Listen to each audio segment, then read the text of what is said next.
Rule on What's a Must or a Bust on Disney Plus. And tonight, folks, we are halfway through Miss Marvel. We are talking episode 4, Seeing Red. Dragon, I don't know if you're anything like me, and I know you're not, but I was having such a hard time. I swear to God, like at least some point during this episode, I'm probably going to refer to it as turning red instead of seeing red. But, so yeah, Dragon, I'm back. Big thanks to Jacob Weil for filling in for a couple weeks while I was on my trip. But, Dragon, before we get into this episode, or I'm sorry, really quick, do you want me to go over my thoughts on this episode? Do you want me to kind of, because I haven't talked about episodes 2 or 3 yet. Do you want to know my thoughts on those? Yeah. Okay. So yeah, I've actually been really enjoying the show so far, and I've even come around on Bruno, Dragon, to the point where on Bruno. Yeah. To the point where this episode, I was like, oh, I want my Bruno. No. I don't know, man. I just find honestly, I found the whole thing with him getting accepted into the college across the country. That was compelling stuff, man. That was good drama. Like, that was a good dramatic hook for that character. And Nakia, I don't believe we saw much of her in episode 1, but episode 2 and 3, she really shined too. Or, I'm sorry, God, am I getting that name wrong? No, that's the thing. It's like that weird small world thing where it's like, okay, so we have two Nakias in the MC. Right, because I had to second guess myself really quick. I'm like, oh, fuck. yeah, that's the thing. There's two Nakias. We have Lupita Nyong'o, so it's kind of a small world. But yeah, I really, really like her, especially in episodes 2 and 3. I feel like her character really shined. Dragon, the dad. Okay, I feel like you and I both geeked out at the same exact super niche thing involving the dad dragon. Yeah. The pie. Yeah, the little snack cake thing. Well, do you know the significance of that when it comes to the Hulk, right? Well, wait. What about the Hulk and the pie? Oh, okay. This is a fun Easter egg, Dragon. I'm surprised you don't know this. Well, can you be a little bit more specific? Like, what about the Hulk? The Hulk and Hostess fruit pies used to they used to like be like a marketing ad campaign in like the 60s, where the Hulk, in comic books he'd like be in Hostess fruit pie ads. Oh yeah. And right. So Dragon, it's a super subtle nod to the Incredible Hulk thing from episode 1 involving the dad. I love how there's this like really subtle runner with the dad involving the Hulk. Like, it's an adorable gag on its own, but if you know the comic history, it's even more clever. Yeah, it's great. That's awesome. Yeah. And of course, our boy Dragon. Yep. Good old Sagar. He got married. It was the wedding of the century. Married. Yeah, he had a wedding of the century episode. Yeah. And you know what this episode doesn't have? Joshua Thomas. Well, yeah, but literally any of those characters I just mentioned. Yeah, no, it's none of those characters. And because of that, Dragon, I gotta say, I enjoyed this episode for what it is. I think it's easily my least favorite so far. I gotta say, the thing about this episode, and this series as a whole, that I'm really digging, and I feel like everyone should be digging, and if they're not, then I don't want to get political, but frankly, they're being a little, I don't know. I don't want to get political, but it's not great. But like the show. I'm digging the family. Dragon. Yeah. And okay, I'm curious because the last time we talked, you weren't really feeling the mother. How are you feeling about the mother now? 4 episodes in. Well, I mean, now the big reason I don't think we have Abu and Amir. Or that we want to dedicate focus to kind of the mother side of things, which is what we're doing this episode. And I do think we made strides. I think we made strides with her.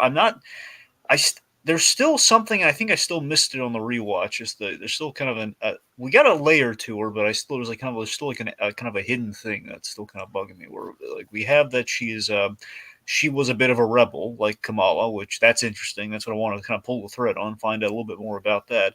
Sure. But then it sounds like her mother talking about basically kind of the mysticism, basically kind of like made her kind of shut down and kind of like kind of like shove all that stuff to the side. I think that's it. I don't know if I missed anything, but I mean, I don't know. I don't. I still gotta wait and see how it plays out to really fully get on board with her, because right now it does seem like. I mean, we're not making her the full-on obstacle I feared she was, so this is good. We haven't tanked the mother, so that's good. Uh-huh. I'll say that much. We haven't tanked her like I feared there was a possibility that we could. So as far as being a travelogue, I like this episode a lot. I like it culturally. I think, like I said, Dragon, I'm really sick of the whole like, oh, this show's woke. It's got a woke agenda. I'm like, it's got a woke agenda because it's showing off a culture that you're not familiar with. Yeah, All right, stay off whatever. Reddits and everything, Tiki. It's just No, I'm just saying. I'm digging the show for its cultural stuff. Just because I feel like it adds a great flavor to it. But Dragon, you know what I really was not digging in this episode? what? The red daggers. Really? Yeah, I think the red daggers, like, it definitely doesn't like jump the shark at all. But I don't know, man.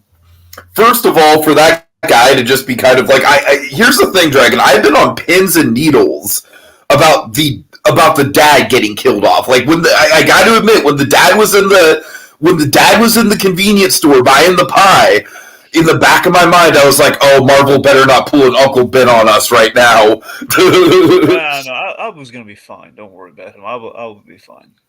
I'm just saying, like convenience stores are, when a father figure is alone in a convenience store for a scene, it's like it's not always a good sign Yeah, with but he's like Marvel. the popular side character from Miss Marvel. He'll be fine. Okay, I'm but pretty I'm just sure. saying, like, okay, I'm just saying, like, I've been on pins and needles about him, and then we have this dude, like the leader of the Red Daggers, and it's like he just gets built up and then killed off, like right in the same episode. And the Red Daggers, I don't know, man. Again, I feel like very much like Moon Knight to me. The least interesting thing about this show is the mystical stuff. Like, I like her power set. I want to address that. I really like Kamala's power set. I like how they're visually showing it. I think it's way stronger than we thought it would be, and frankly, I think it's, from what I've seen. I haven't seen much, but from what I've seen, it's a little bit more interesting than what's in the comics. What I like about it, Dragon, is that Kamala is basically like, she like kind of like generates like video game platforms essentially, Yeah. and I kind of dig that from a visual level. But anyways, so yeah, not a big fan of the Red Daggers. I'm definitely interested in where the episode leaves off, but at the same time, I kind of have a little bit of a, okay, wait, how did that happen? So we'll see. I think potentially we have there's the makings of an Arnold Christmas special on our hands with the emotions next episode. We'll see where it goes. All right, Dragon. I'm sorry. Yeah, it seems like you're begging to get the floor. So go ahead. What do you think? Right. So yeah, on this one, here's the thing. So I think while we stepped things up a little bit in the action department, because the biggest problem I had, because you weren't here for this, so I guess I'll loop you in. Episode 3 was kind of a turning point for me in that I loved episode 1, loved episode 2, and then I loved the majority of 3, and then 3 kind of took a turn that kind of made me a little wobbly on the show. I was like, oh no. Basically, our villains were kind of a letdown to me. Mm-hmm. And that was the thing that's kind of been giving me pause and making me nervous, and just the whole like, man, we've been kind of going against the grain with like the whole cultural stuff, and just kind of Kamala as a character, and like maybe it's more coming of age, and it's like maybe she'll fight against like bank robbers and stuff, and like kind of got like street crime, like an average kind of like stuff. Mainly, basically, the big threat would be damage control. That was essentially what I was expecting, kind of what I was hoping for. So we basically episode 3 we had kind of our Jin bad guys, like the clandestine, come out of left field in one episode of like, okay, so they're not just like again, it's not like a legit connection. It's like, no, they're bad guys. And unfortunately, this episode, I feel we still we gave them like a little bit of a layer, but then again, ultimately their plan did not impress me. It's like, so their whole deal is, yeah, they just want to take over the world. And do they have a reason why? No, it's just energy. We want the world. Right. So that kind of deflated me even further on the bag. It's like, really, that's their whole. It's their dimension. Like, there's no like there's no proclamation. There's no it's ours. It's just yeah, we just kind of happened here, and we it's not just that we want to get back home, which would be like a justifiable, like okay, they want to get back home no matter what the cost. Like no, we want all the world. So Okay, I honestly think this show would be improved tenfold if that element was just written out entirely, and I we know, just yeah, had this episode basically being like the screen time that they would take up, like giving the exposition for them would be basically like just showing us like a little bit of Nakia and Bruno back home, right. just developing that a little bit further, because I am worried that we're basically going to go 2 episodes without seeing any of our principal people back home, assuming that episode 5 is all flashback. Right. So, I mean, so here's anyways, my point is like again, basically the thing that really deflated me is again we have villains who just kind of like introduced everything in one episode and really kind of exposited and hey, helpful people who are bad guys for reasons because we need bad guys, we need fighty fight, and then the fighty fight, and then in the third episode was it's well choreographed action, but it's like just people in suits fighting each other at a wedding. It's like not really super exciting in a Marvel show, you know? Oh yeah, what's Basically, really frustrating about the twist though was the fact that I actually really liked the chemistry she had with Kamran in episode 2. well, I think Kamran's a good guy and all that though. So Kamran's fine. Okay, yeah, but I'm just saying like the twist kind of like revolves around him though. So Yeah. I mean, anyway, ultimately, sorry. the analogy I have is that basically they're bargain bin Eternals. That's essentially what the bad guys are. It's bargain bin Eternals. Right, pretty much. Anyway, so anyway, that is not a good comparison because the Eternals is basically bargain bin anything else in the MCU. essentially, so it's kind of watered down. So regardless, so this episode, I think we did the action a lot better when we incorporated her powers and we gave her kind of a playmate, and then the other, in the Red Dagger. That's basically he's a vigilante from the comics named Red Dagger, and I forget if like he came from Oregon. I don't know anything about. I don't really know anything about. I think I would be more sold on it if it was just the one character and not like, okay, here we go, another group of people that we have to keep track of. To be fair, we only see 2 of them, so I don't know how wide. We see a whole group of people hanging out with the fight. What do you mean we only see 2 of them? Hold on a second. I'm just trying to remember. I know, like, you're thinking, why? Campfire! Oh, yeah, you're right. Here, I'm just saying. There's a whole fucking group of them, Dragon. It turned into a CW show. All right. Hold on. Let me explain. What I mean is, yeah, I mean, I remember they're all sitting around a campfire, but it's just. I'm like, what do you mean there's only 2 of them? What I'm getting. You want to keep interrupting me, or you want? Right, I'm sorry. No, what I mean is, like, if I recall, and you can correct me if I'm wrong here, was there? Did they fight multiple people when they showed up, or was it just the 2 of them fighting off all those guys? Oh, okay. I'm stupid. All I know, they're just like random people. It's like, oh yeah, hey. No, you're right. You're right. It is just literally 2 random people. Yeah.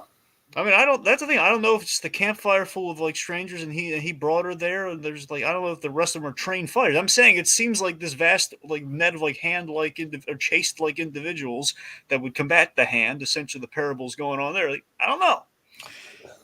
So, I mean, it's just kind of lazy world building. That's my kind of issue with it. My problem is less the world building. It's more of like we just kind of jammed it all into one episode. Oh. Anyway, so basically, I think we're teetering the line of cookie cutter with certain things while we were breaking the mold with our villain plots, and then we have like this organizations we're just kind of introducing with our backstories. So that's the thing that's kind of had me worried about.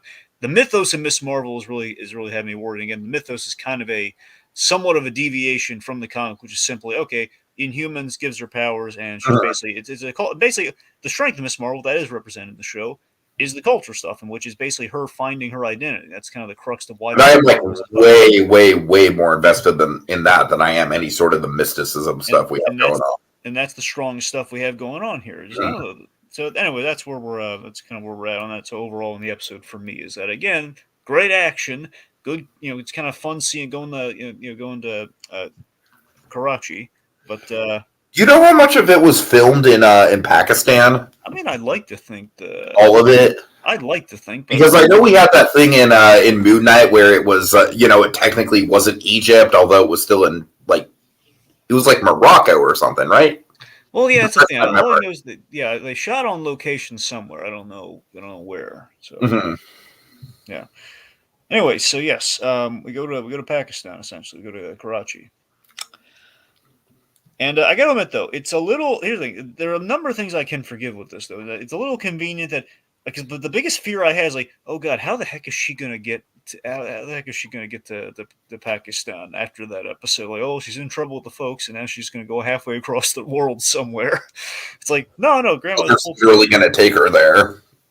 yeah, just yeah, Nani here. She basically says like, hey, I want to see my granddaughter. Bring her over. What you gonna do? It's the cultural thing. I can't say no to my elders. Let's bring her. So again, it's kind of an easy fix, but I'll take it. No, I thought it worked fine. Yeah.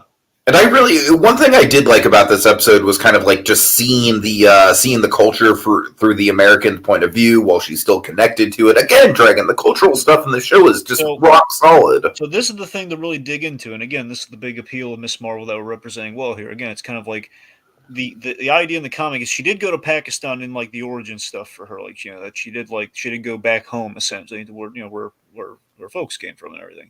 So the idea there is that she's an outsider being in America, and over there she's an outsider for being American. So that's kind of the fascinating dichotomy with Miss Marvel and kind of the fusion of it with the Miss Marvel persona with the alter ego. So that's kind of what they're kind of showcasing some of that here. And again, it's kind of a big fixture of the comics. I think that is well represented here in what we're doing. Yeah, definitely. What do you think of the cousins this episode? I thought they were fine. Again, compared to there's no Amir, but they were fine. Definitely no Amir. We can agree to that. That's I don't know. It's like I kind of like Nakia and Amir better, and also Bruno, but it was like they were fine.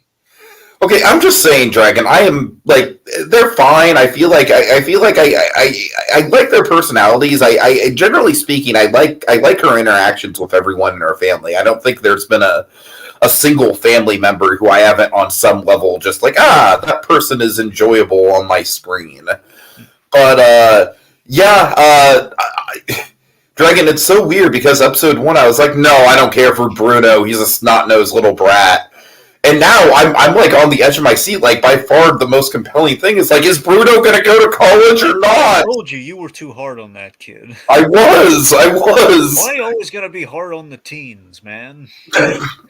Okay, that kind of raises an interesting point that I've heard other people bring up. Is that I feel like one of the reasons people are being harsh on the show is kind of one of the reasons I like it because it does break the mold for the MCU. Is Dragon, this is essentially the MCU's Disney Channel comedy.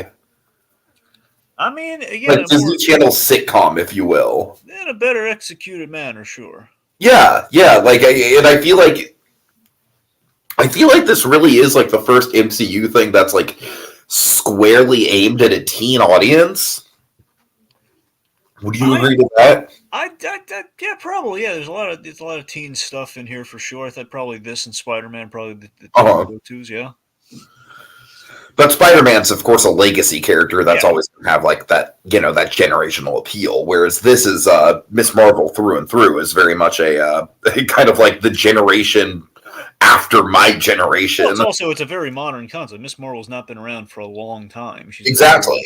Yeah. She's like pretty much like I don't know, maybe let's see, Captain Marvel, Carol Danvers came into vogue and like after the first Avengers movie came out. So I'm just estimating Miss Marvel's probably 2015 at the most. Oh wow, so that's like post Guardians of the Galaxy. I mean, I could be wrong with that, but I'm just saying the female Captain Marvel was 2012.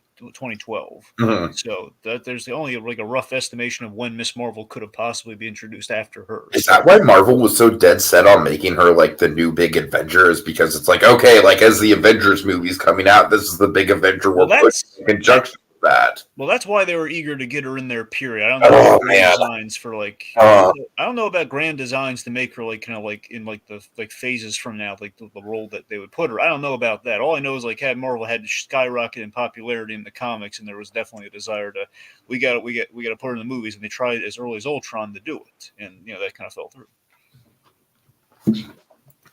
What if they have the Bruno thing as a cliffhanger that gets resolved in the Captain Marvel movie? I gotta tell you, that would genuinely make me want to see that movie more. I'm just saying, yeah. There's something I don't know. I don't know if it's the right place to tell you or not. Oh no! No, this is good news. Okay. I saw the Disney cruise video they put out. Well, someone did like almost like a POV footage of. Wait. Is our boy in it? No, he's not in it. But Aww. I no, got excited for a second. I was like, oh my god, is our boy a fixture of the Disney parks? no. But that's the thing, though. This video was amazing. This Disney cruise, the Marvel, basically the Marvel showcase on the. Was it the Ant-Man thing? Yeah, the Ant-Man thing was Okay, amazing. yeah, I've seen that. Yeah. I loved it. It was and you saw Miss Marvel. Yeah. Yeah, it was excellent. I'm just saying, I don't know. I think she's definitely got some. There's going to be some stay power. I mean, basically, I think it's just on her alone. There's her, and you got you'll have her, and you'll have I keep wanting to say Photon, but you have her and Monica Monica Rambeau. Anyway. Yeah, we'll see how it goes. Okay, so let's see. I guess. Well, I guess perhaps we should. Yes, you asked about the cousins. I guess we should kind of talk about the other stuff we have going on here. So we get our big. We have the big talk with Nani. Mm-hmm. So basically, she kind of explains. Basically, we go over the story we kind of had hyped up earlier about the whole like the significance of the bangle, where the bangle led her to her father during partition, the big night of partition on the last train, which basically is why we're going there in the next episode, doing kind of our potential Arnold's Christmas sort of like Doesn't it feel like it though? I'm not wrong in that, right? Well, I mean, I see the potential in it. Yeah, it's. I'm just saying, if you're gonna measure up to like an emotional, honestly, it's kind of a combination. It seems of potentially Schindler's List and Hey Arnold's Christmas. I don't know. I mean, I'm just saying the Arnold's Christmas thing is a pretty obvious parallel just because of like the families being torn apart. Yeah, and the exodus of it all. Yeah, right. So, so basically we're hyping up the train is the missing piece in our hero's journey. So I'm going to infer that and speculate here that Kamala's experience, when learning what the deal is with this train, basically, I think culturally her seeing this huge event in her people's history is going to really kind of like fundamentally shape her, basically why she needs to be an icon that is not just Captain Marvel, but something kind of like something tailored towards like her demographic. So I think it's where we're going. And again, we're taking like the ultimate symbol. I'm sorry, go ahead. And we're taking like the ultimate symbol of the culture with that night in question. So that's really fascinating to me so far.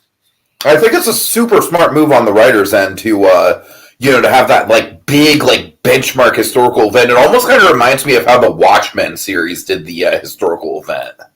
Yeah, sure, yeah. In a way, Yeah. Do you think? My question for episode 5 is: do you think it's going to be all the flashback? Honestly, no, not all, but most. Because I hope we at least get a check-in back in Jersey. Well, I think we'll probably. Well, you have to imagine this, Tiki. Okay, if we only have 2 episodes left, last episode's going to. That's what I'm worried about. Well, I know. So last episode absolutely is going to be in Jersey. Now, episode 5, we have 3 points to hit. The flashback story, which we're probably going to start out with. We have to go. We're going to still be in. Karachi because after he gets out of that trance or whatever's going on, we're going to have to basically kind of like connect point A to point B, and then we're going to have. Her basically on a path back home, if not back home, and that's where we're checking with Bruno and the gang. So at least we have to touch base at least with them by the end of the episode, if not, kind of interject. I don't think it would be a smart move to like, and what's going on with Bruno right now? I agree. That's from a storytelling perspective that there's not really an easy way to do it. But I am saying, like, I do think with the Disney Plus shows, it has been kind of like a reoccurring issue to kind of have, like, I mean, obviously the Book of Boba Fett was like the biggest fucking detractor of this, like the distribution of screen time. It's like, okay, guys, you only got 6 episodes and our character is literally not in 2 of them. What the fuck? Yeah, you have to imagine we have at least like 15, like almost like a 15 kind of slice per of those 3 elements we need to that episode. You have 15 minutes of flashback, 15 minutes of what do we learn after the flashback, and 15 minutes of on going back home to set things up for the finale. So, yeah. Do you think Sagar is going to have any more big moments, or was the wedding kind of his peak? Well, let's think first. He's gotten married. He's going to forgive her for screwing up the wedding. Let's see. It's well, Yeah, there's got to be a big kind of like coming together moment between the two. You would think. I think we'll definitely hit a button with them. I don't know if we're Uh, going to give them anything major to do, but I don't know. I imagine we're going to like in the last episode we'll probably hit some Saga stuff. We'll end on some Saga, I'm sure. Also, how delightful was that? Like they have involved Saga with a couple really good comedic bits. So how delightful was the diner scene with him? No, that was good, but I think that was another scene where it's like, there's just Giglet Saga. No, I'll tell you where Just Giglet Saga was, boyo. I'll tell you. It was that gag where like, no, get the money. Mm-hmm. He grabs the money before, because again, we admit in a really tender scene, like it's like he's a little hard up for money because he's picking kind of love over kind of success, and it's like right. It's like fear over love. Am I going to fear about the lack of money, or am I going to just kind of embrace like the uncertainty of the future? And he grabs the money when the place is on fire, seemingly. exactly. That's great. So again, we have the sincerity, we also have the comedy. Grab the money. Yeah. Money. I feel like they have like really, because obviously we have a pretty intimate understanding of his body of work, and I feel like, they've really utilized his strengths well in the show. We've watched that boy grow that beard. All right. Saw him become a man. Oh God. Man with a beard. Okay. We get the point. Anyways. Anyway, so let's see. Okay, so point being, we learned this. The train is going to play a major role in our next episode. I think that stands to reason. So let's see. So let's talk about the Red Daggers a little bit here. So again, Red Dagger specifically, singularly, the vigilante in question. Kareem. Yeah, so Kareem, the main Red Dagger. I like him as a character. He was good. If it was just him, I mean, I like him fine. That's the thing. I don't know if it's an organization or just one guy. Because if it's one guy, I think he is well represented. You're right. We don't really. Here's the thing. Okay. Here's the thing that bothers me. It seems like in a day, most likely like a weekend, like however long they're there, maybe the week. I don't know. However long the trip lasts. I don't know how much is it implied that she's getting training? Like, what is she doing? No, that bothered me too. The timeline of that kind of like, I feel like they kind of like threw the whole like Kamala sneaking out and away from the cousins thing. I feel like they kind of just threw the logic of that sort of out the window with the timeline. All we know, she gets two things from this meet and greet, which by the way happens too easily for my taste. But point being, I agree. It's pretty much just a random chance encounter. Well, again, he's following her because he's tracking the bangle, so it's not entirely random. But the point being, though, it's like just from a storytelling perspective, like man. So again, she goes to the Pakistan to kind of learn about the bangle from her grandmother. And then it's just like, okay, I'm just going to take in the sights, and that's all she was there for.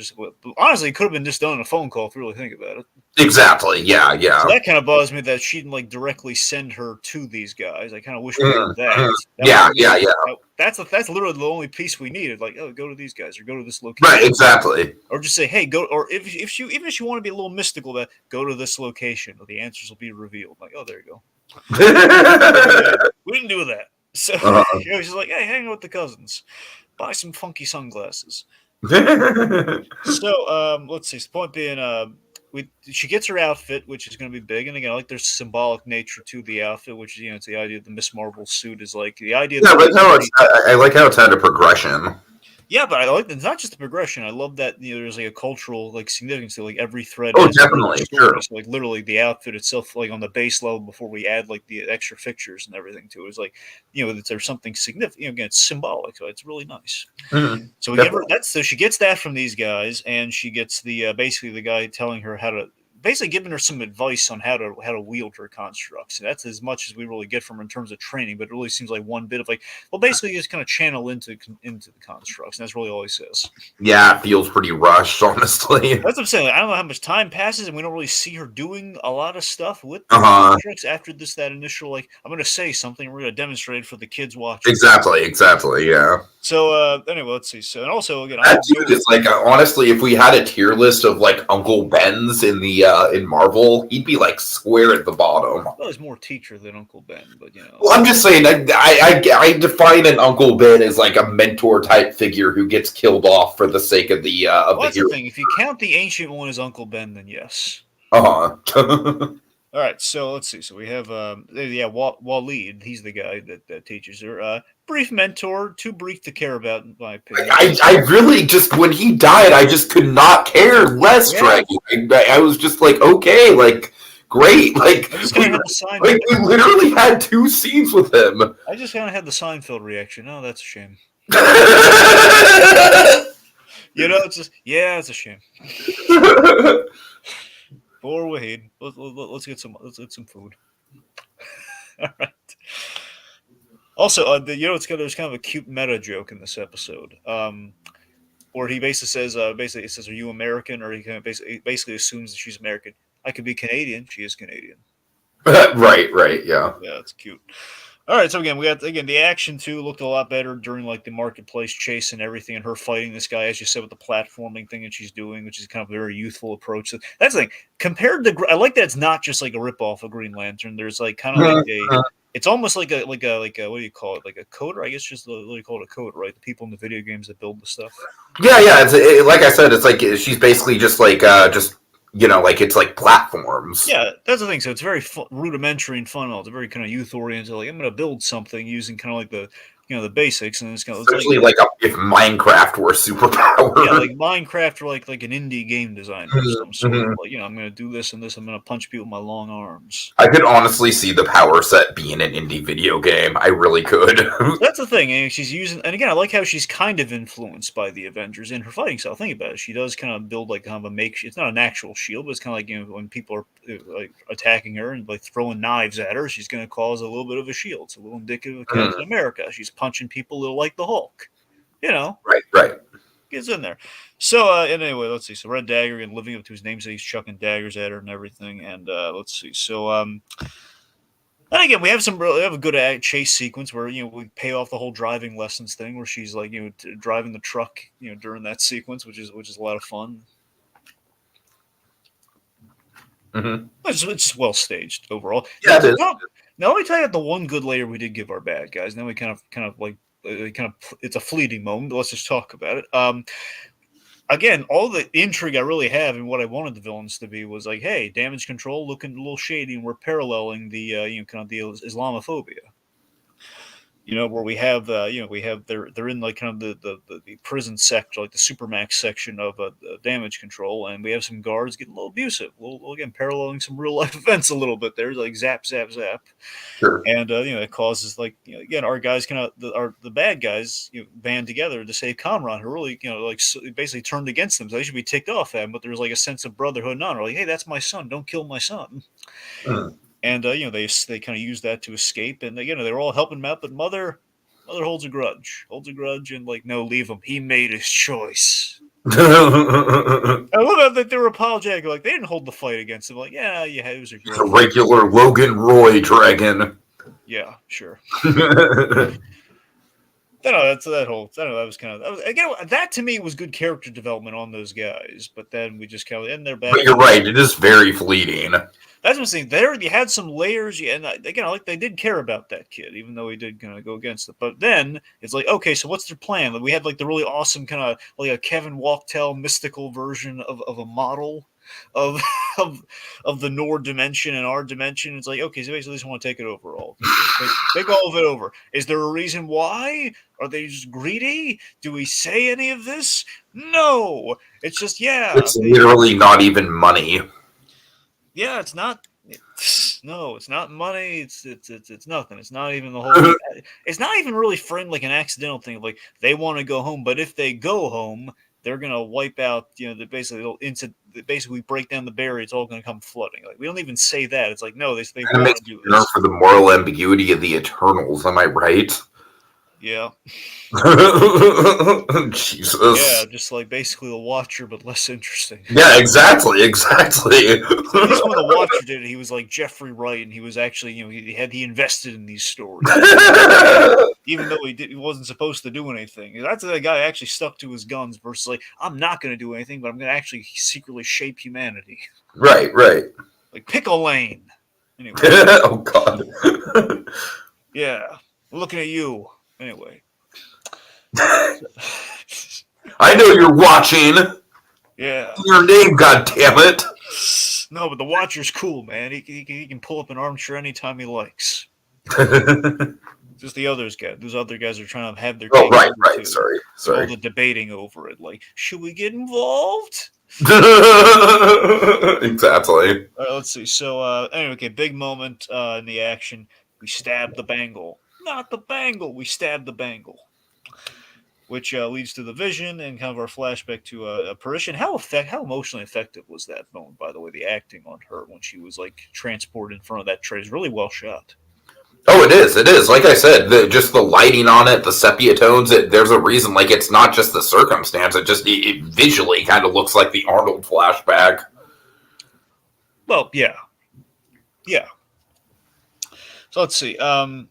Yeah, so it's a very strong ending. Just the emotional first person, like you're kind of walking back into history of your people, and just like, wow, this is like, wow, was this bad? It's quite terrifying seeing all these people so desperate to leave. They're climbing on the train. The riot is any way they can, even if it's moving at God knows how much speed. Yeah. Yeah, it's like the old like gag you'd see of like people. We couldn't afford last class, so we're hanging on God.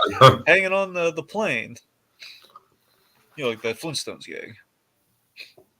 Yeah, and again, it's a really smart use of historical fiction where it takes a real world event and just like really brings it down to an emotional level. Yep.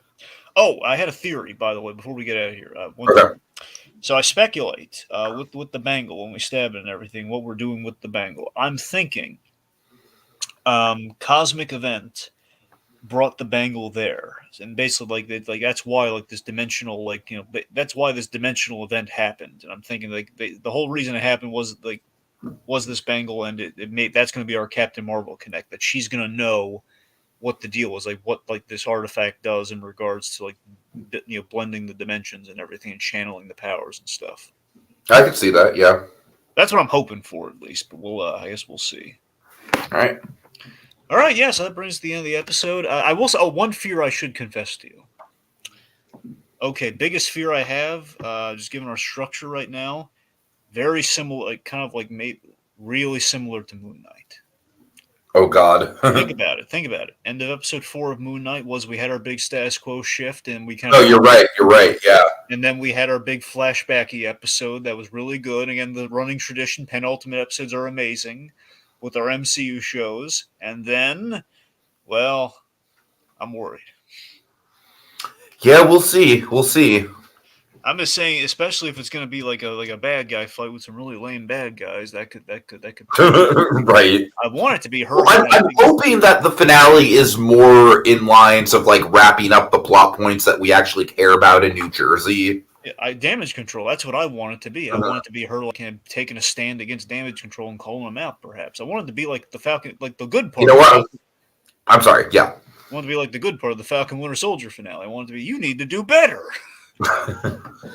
I'm gonna just kind of like make a blanket statement about the finale. That I wonder if you agree with. I think the less ambitious they go with it, the better it will be. Really? Does that make sense? Well, I mean, kind of. I mean, yeah, it makes sense. In that, I feel like the more down to earth and the more they focus on the actual characters, like, because I feel like they have enough in the character department to where they could just have a genuinely really good final episode. You know, sure, there's obviously, I don't know, like, this is me, like, hoping for a character-based episode in an MCU show. Of course there's going to be some fight. But, you know, I don't know. I feel like with this show, it's like I'd be satisfied if we spent, like, the first half in the action scene and the second half just entirely wrapping up character beats. Yep. So, all right, I think that's about it, Dragon. Yeah, I agree, yeah. All right. Well, that'll do it for us this week as we holster our remotes till the next installment. Calls for the draw. Mano. Just Plus. And us. Why is the soup in a bag? Is it spicy?